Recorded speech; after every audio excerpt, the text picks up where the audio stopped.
إن الحمد لله الأكرم الذي خلق الإنسان وكرم وعلمه من البيان ما لم يعلم، فسبحان الذي لا يحصى امتنانه باللسان ولا بالقلم. نشهد أن لا إله إلا الله وحده لا شريك له، ونشهد أن سيدنا وحبيبنا ومولانا محمدًا عبده ورسوله الذي أرسله بالحق بشيرا ونذيرا وداعيا إلى الله بإذنه وسراجا وقمرا منيرا. فقد قال الله تعالى في كلامه المجيد وفرقانه الحميد: أعوذ بالله من الشيطان الرجيم. بسم الله الرحمن الرحيم. تبارك الذي جعل في السماء بروجا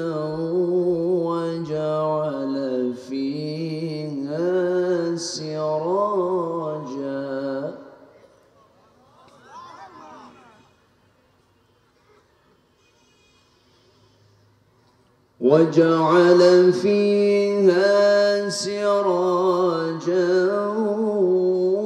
وقمرا منيرا.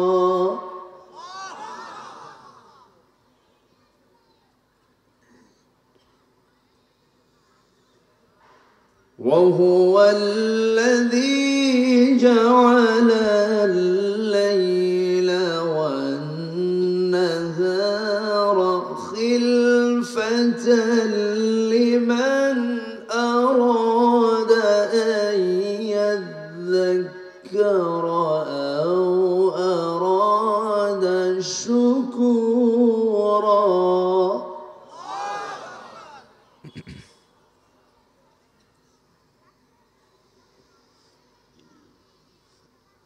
وعباد الرحمن الذين يمشون على الأرض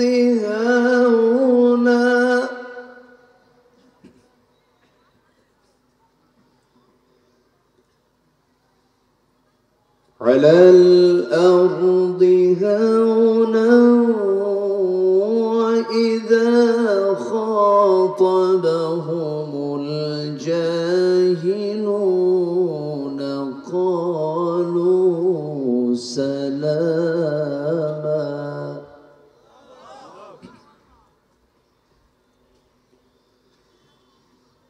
والذين يبيتون لربهم سجدا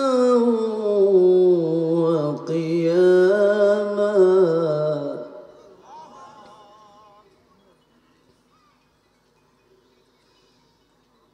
والذين يقولون ربنا اصرف عنا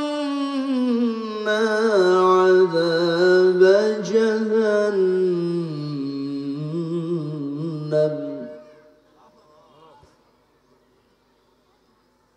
إن عذابها كان غراما إنها ساءت مستقرا ومقاما.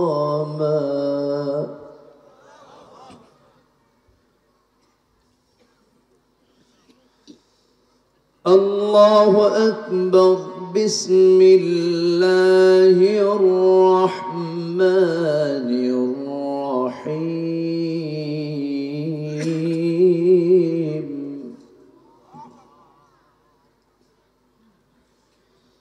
إن الله وملائكته يصلون على النبي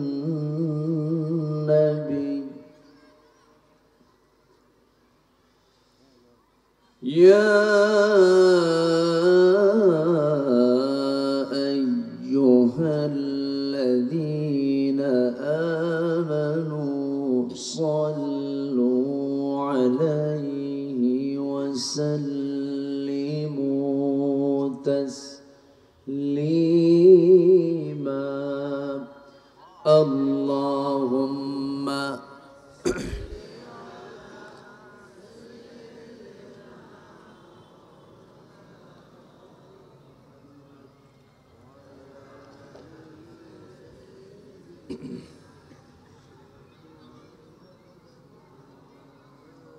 একটু মোহাম্মদ দিয়ে নবীর প্রেমে মাতোয়ারা হয়ে জবান খুলে আওয়াজ দিয়ে সবাই বলুন আল্লাহুম্মা।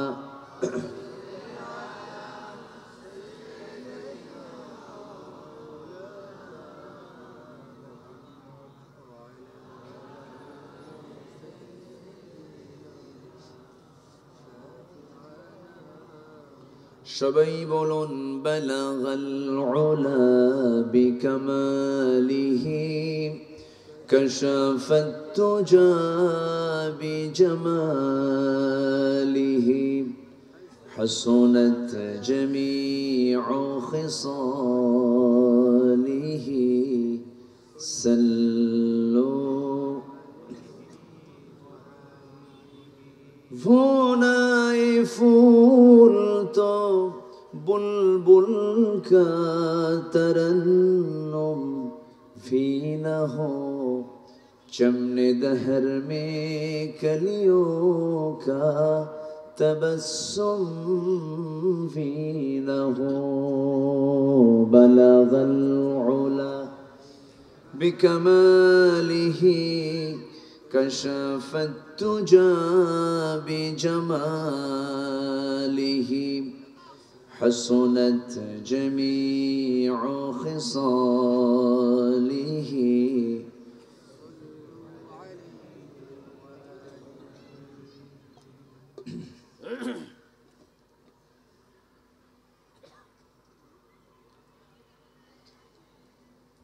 প্রাকৃতিক সৌন্দর্যের অপরূপ লীলাভূমি খুলনা অঞ্চলের যশোর জেলার অভয়নগর উপজেলার জোপাতি গ্রাম সবুজবাগ পোড়াবাড়ি সর্বস্তরের জনগণের উদ্যোগে আয়োজিত ১৬তম ৪ দিনব্যাপী তাফসীরুল কোরআন মাহফিল ২০২৫ হাই স্কুল মাঠে অনুষ্ঠিত। মহৎ আয়োজনের সম্মানিত সুযোগ্য সভাপতি জনাব কারি মুজফফর হোসেন,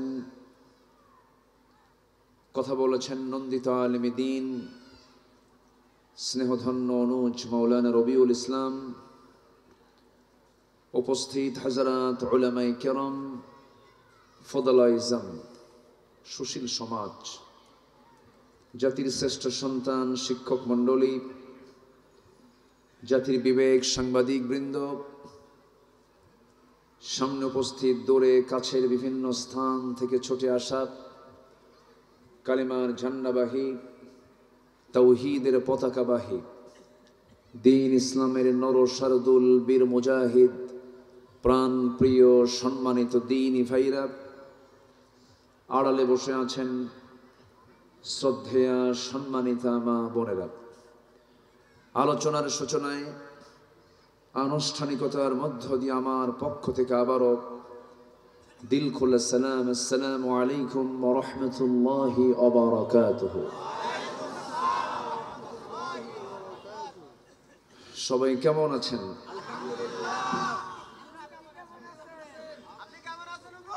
জি, আমাকে উল্টা প্রশ্ন করে ফেলেছেন।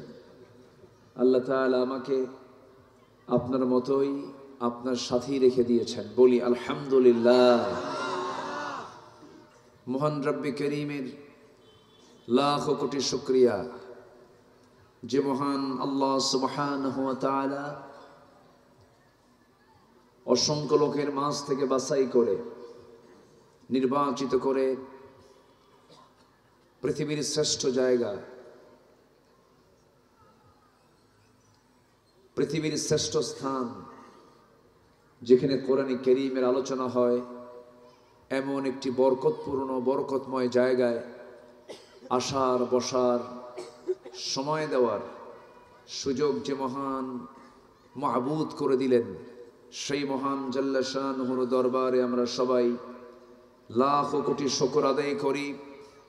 মুহাব্বাতান জোরালো কণ্ঠে বলে উঠছি আলহামদুলিল্লাহ।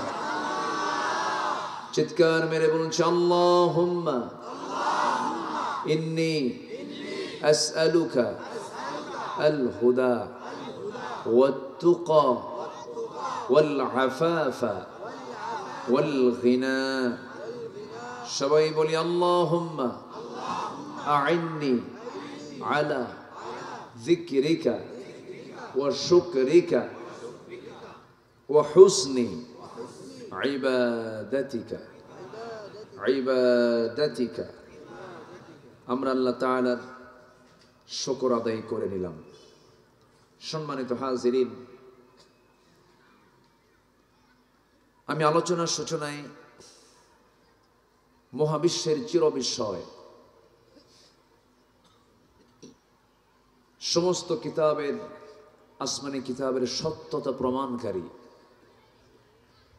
গোটা পৃথিবীর সকল জ্ঞানের উৎস, চ্যালেঞ্জপূর্ণ কিতাব আল কোরআন আল মাজিদের গুরুত্বপূর্ণ একটি সূরা, 18 নম্বর পারার 25 নম্বর সূরার শেষ রুকু থেকে আমি 61, 62, 63, 64, 4-5টা আয়াতে কারীম আমি তেলাওয়াত করেছি। তেলাওয়াতকৃত আয়াতগুলোকে সামনে রেখে আমি কিছু কথা উপস্থাপন করতে চাচ্ছি। মহান রব্বুল আলামিন যেন আমাকে সবার আগে আমলের নিয়তে বলার এবং আপনাকেও আমলের নিয়তে শোনার তৌফিক দান করেন। একটু জোরে বলি আল্লাহুম্মা আমিন। আমাদের দেশে ওয়াজ বেশি হয় না আমল বেশি হয়? আমল কম হয়, একেবারেই কম হয়। যদি ওয়াজের পরিমাণে যদি আমল হতো, এদেশের মানুষ তো বুজুর্গ হয়ে যাওয়ার কথা। কিন্তু ওয়াজ শোনে, চোখের পানি ফেলে কাঁদে, খুব আবেগী হয়ে যায়, খুব আনন্দ পায়, কিন্তু ফজরের সময় ওযুর পানি খুব ঠান্ডা, ওযুর পানি খুব ঠান্ডা, মানে ফলাফল জিরো। এবং আমার দেশে একটা মাহফিলের ট্র্যাডিশন হলো, আমি আজকে এতটাই খুশি হয়েছি, আমি মাহফিল কমিটিকে ধন্যবাদ জানাচ্ছি যে তারা আমাকে এত দ্রুত তুলে দিয়েছেন, মঞ্চ উঠিয়েছেন। আমি চট্টগ্রামের প্যারেড ময়দানে মাহফিল হলো কিছুদিন আগে, 5 দিন ব্যাপী। সেখানে 18 বছর পর এই মাহফিল আবারও শুরু হলো, যেটা আল্লামা সাঈদীর হাতে গড়া মাহফিল। আমি প্রথম দিন ছিলাম, আমাকে দিয়েই প্রথম শুরু হয়েছে। আমার ভয়েসটাই প্রথম প্যারেড ময়দানে আল্লাহ পাক বাজিয়েছেন। তো সেখানে আমি চিফ মেহমান ছিলাম সেই দিনের। উঠেছে 8টায়, মাহফিল শেষ হয়ে গেছে 9:30 পৌনে 10টায় শেষ মাহফিল। পাবনা জেলার দারুল আমান ট্রাস্ট। উঠেছে 8টায়, মাহফিল একদম সমাপনী দোয়া 9:30 10টায়। সিলেট এমসি কলেজ মাঠ, যেটা আল্লামা সাইদি তিনি শুরু করেছিলেন, আমান ট্রাস্ট তিনিও শুরু করেছিলেন। সেই মাঠে আল্লাহ পাক এই নগণ্য গোলামকে রেখেছিলেন, সেখানেও 9:30 মাহফিল শেষ। তো একটি আদর্শ মাহফিলের সবচেয়ে বড় বৈশিষ্ট্য হলো টাইম সিলেকশন করা। টাইম সিলেকশনটা হচ্ছে সবচেয়ে গুরুত্বপূর্ণ বিষয়। তো মাহফিল কমিটিকে ধন্যবাদ, তারা সময় সচেতন হয়ে একটি মাহফিলের সময়ের যৌবন টাইমে আমাকে তুলে দিয়েছেন। কারণ আমার দেশে এমনও মাহফিল হয়, প্রধান মেহমান ওঠেন মাত্র রাত 3টায়। মাত্র রাত কি 3টায়। বহুদিন আগে ময়মনসিংহ, মোমেনশাহী, বৃহত্তর ময়মনসিংহে কোথায় যেন একটা মাহফিল ছিল। আমি মাহফিল প্রাঙ্গণে 7টায় পৌঁছলাম। আমাকে তারা খাওয়ালেন, আমি সালাতুল ইশা আদায় করলাম। বললেন, হুজুর আপনি এখন লেপ দিলাম, বালিশ দিলাম, ঘুমায় পড়ে। তো বললাম, ঘুমাবো তো ওয়াজে উঠবো কখন? গত বছর প্রধান মেহমান যে সময় উঠেছেন তার চেয়ে 1 ঘন্টা আগে আপনাকে উঠাবো। তো আমাকে ঠিক 2:30টায় ডাক দিলেন। রাত কয়টায়? 2:30টায়। তো বললেন, হুজুর আপনি 3টায় উঠবেন। গত বছর প্রধান মেহমান 4টায় ছিলেন, এবার 1 ঘন্টা আমরা প্রমোশন করেছি, আগায় নিয়ে আসছি। তো এত রাতে ওয়াজ, এটা কি ওয়াজ হয় না আওয়াজ হয়? আলোচনা না আলোচনা? আলোচনাই হয়। সুন্দর সময় আপনারা সিলেকশন করেছেন, আলহামদুলিল্লাহ। আমি এই কথাটা কেন বললাম? আমার এই আওয়াজটা এই প্রযুক্তির কল্যাণে দেশের সকল কমিটির কাছে চলে যাবে। তারা শুনবেন, তারা যেন সময় সচেতন হন, তারা যেন বুঝেন যে মাহফিলের সৌন্দর্যের অন্যতম একটা গুরুত্বপূর্ণ দিক হলো সুসময়ে মেহমানকে মঞ্চে উপস্থাপন করা। এটা একটা গুরুত্বপূর্ণ দিক, এটা মাথায় রাখে। এটা যেন তারা মাথায় রাখতে পারেন। এই জন্য আমার একটু এই বিষয়ে আমি অন্য প্রসঙ্গে চলে গিয়েছিলাম। আসুন আমরা এখন মূল প্রসঙ্গের দিকে চলে যাই। এটা তো ক্লাস। আমি মাহফিল কমিটিকে ধন্যবাদ জানাচ্ছি, তারা এই তাফসিরের ক্লাস চালু করেছেন। এটা একটা ক্লাস, কিন্তু একদিন না, কয়দিন? আমি ঢাকার গাজীপুর কালীগঞ্জ একটা মাহফিল আমার হয়ে থাকে, আমি 8-9 বছর হলো যাই। ওরা করে 11 দিন। কয়দিন? 11 দিন ব্যাপী তাফসির মাহফিল। দেশের এমন কোনো আলোচক নাই সেখানে থাকে না। আমি প্রতি বছর আল্লাহর মেহেরবানি শেষ দিনের শেষ মোনাজাতটা কমিটি আমাকে দিয়ে করান, আমি শেষ দিনে সেখানে থাকি। সেখানেও মাহফিলটা খুব সুসময়ে শেষ হয়ে যায়। তো এই যে একাধিক দিন যে কমিটি মাহফিলগুলো পরিচালনা করেন, এটা একটা ক্লাস, তাফসিরের ক্লাস। একদিন এটা হয় না, 4 দিন। এটা একটা ইতিবাচক দিক। আমি আবারও বলবো, আরেকটা কথা বলবো, আগামীতে আপনারা সাবজেক্ট নির্ধারণ করে দিবেন, অথবা কোনো আয়াত নির্ধারণ করে দিবেন, অথবা ধারাবাহিকভাবে সূরা ফাতিহা থেকে শুরু হবে, বাকারা দিয়ে শুরু হবে, 30 পারা পর্যায়ক্রমে গোটা কোরআনের তাফসীর এই ময়দানে হবে। জোরে বলে ইনশাআল্লাহ। আমার কথাগুলো কি কমিটি কোট করছেন তো? আচ্ছা, এটা মাথায় রাখবেন ইনশাআল্লাহ। তাহলে একটি সাজানো গোছানো পরিকল্পনা মাফিক একটা মাহফিলের রূপ নেবে এই মাহফিল। আল্লাহ কবুল করুন। জোরে বলি আল্লাহুম্মা আমিন। ধোপাদি না, ধোপাদি, হাওয়ারি নাকি? হাওয়ারি, হ্যাঁ, হাওয়ারি হচ্ছে আরবি শব্দ, ধোপাদি, ধোপাদির আরবি হচ্ছে হাওয়ারি। জি, আসুন আমরা এখন আলোচনার দিকে যাচ্ছি। আমি সূরা ফুরকান থেকে কথা বলতে চাই। সূরা বলেন তো কি? ফুরকান। ফুরকান এই কিতাবের নাম। কোরআন যার নাম, ফুরকানও তার নাম। এই সূরার নামকরণ হয়েছে প্রথম আয়াত থেকেই। এই সূরার নামকরণ হয়েছে কোন আয়াত থেকে? প্রথম আয়াত থেকে। এবং সূরাটা হলো মক্কি, মক্কায় নাজিল হওয়া কিতাব, মক্কায় নাজিল হওয়া সূরা হচ্ছে এই সূরা। আল্লাহ রাব্বুল আলামিন বলেন, তাবারাকাল্লাযী নাযালাল ফুরকানা আলা আবদিহি লিয়াকুনা লিল আলামিনা নাযীরা الذي له ملك السماوات والأرض ولم يتخذ ولدا ولم يكن له شريك في الملك وخلق كل شيء فقدره تقديرا جربنا الله أكبر অতীব বরকতময় সেই মহান প্রভু যিনি তার আব্দের উপরে, যিনি তার বান্দার উপরে নাযালাল ফুরকান, ফুরকান নামক কিতাব নাজিল করেছেন, যেন তিনি এই কিতাব দিয়ে গোটা পৃথিবীবাসীকে যেন সতর্ক করতে পারেন। সতর্ক করার জন্য আল্লাহ রাব্বুল আলামিন তার উপরে ফুরকান নাজিল করেছেন।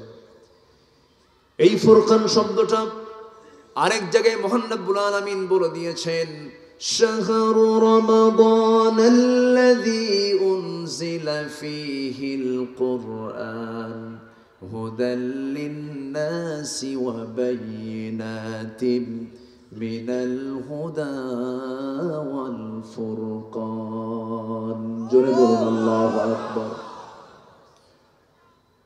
ফুরকান মানে হলো সত্য এবং মিথ্যার পার্থক্য সৃষ্টি করে দেয় যে কিতাব, তার নাম হলো ফুরকান।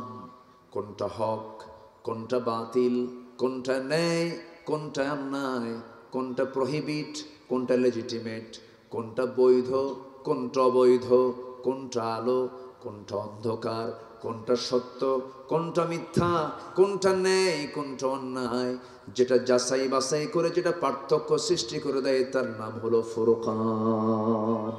তার নাম কি? ফুরকান।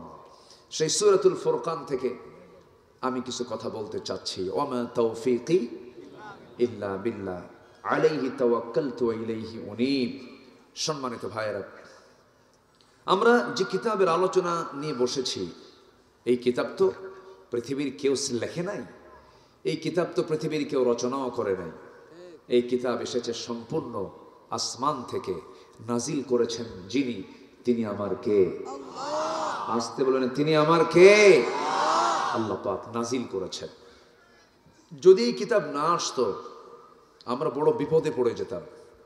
বিপদটা হলো, আপনি কোনোদিন ঢাকা চকবাজার যাননি, আপনি ঢাকা চকবাজার কোনোদিন যাননি।